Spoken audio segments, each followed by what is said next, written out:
越國界，放眼四方。不同角度突破視野框框，人物專訪，聆聽大小聲音。視點31，逢星期2晚8點半，港台電視31。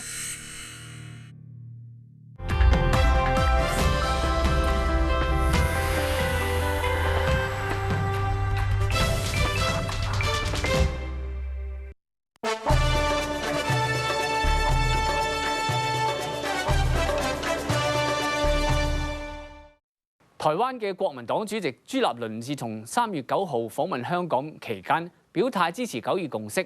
國共兩黨幕僚經過接近2個月嘅磋商，朱立倫上星期六終於登陸，星期一仲同中共總書記習近平會面添。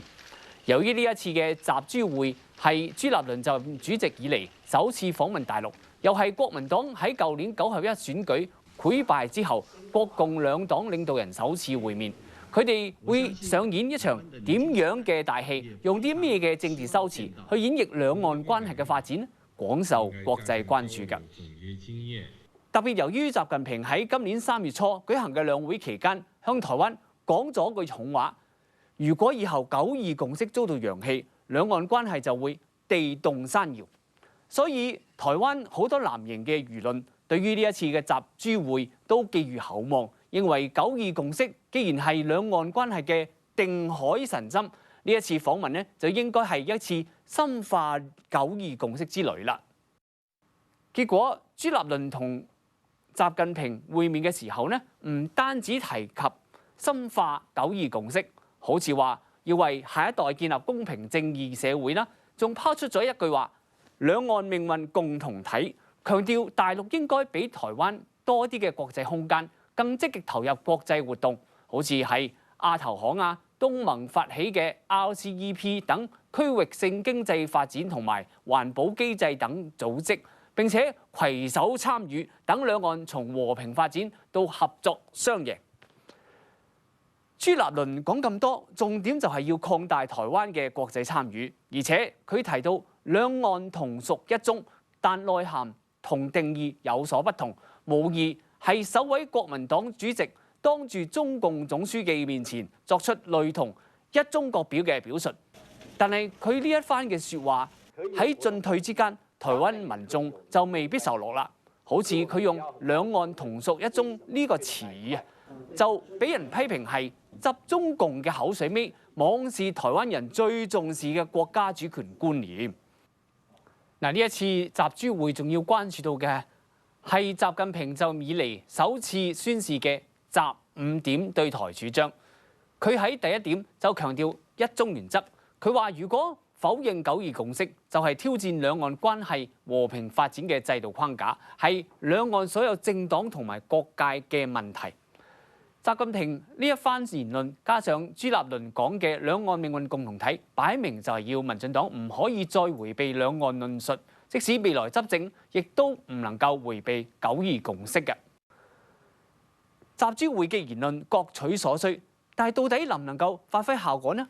抑或反而係驅使到台灣民生更加反感，倒幫民進黨一把呢？如果民進黨明年贏得總統選舉，香港係唔係要加強返兩岸之間嘅政治中介角色呢？從呢一次台灣社會嘅反應睇嚟，香港要做好準備啦。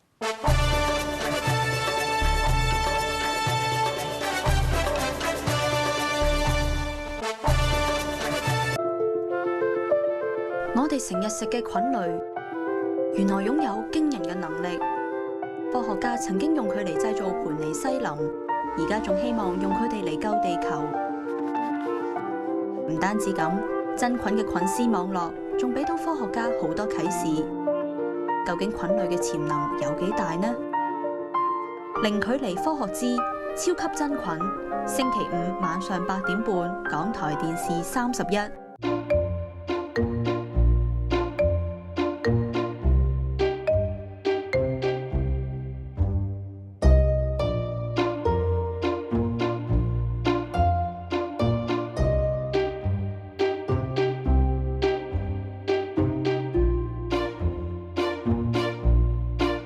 想文學，看文人，華人作家，星期日晚8點，深夜12點半，港台電視31。好想藝術嘛？請收睇港台電視31，好想藝術。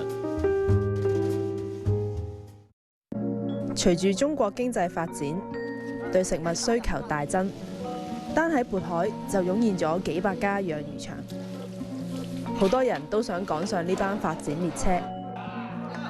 但係過度開發、濫捕同污染，一切最終會唔會只係好夢一場？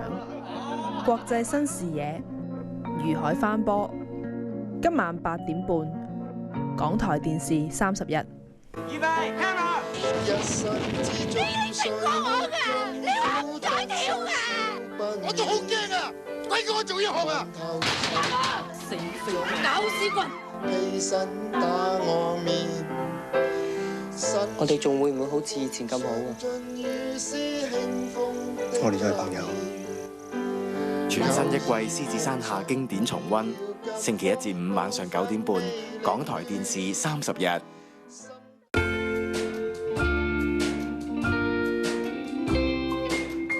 Just imagine every day it's just me and you. Just imagine the sky that would always be blue. Just imagine there's nothing, girl, that we couldn't do. Just trust in me. Just imagine. 港台電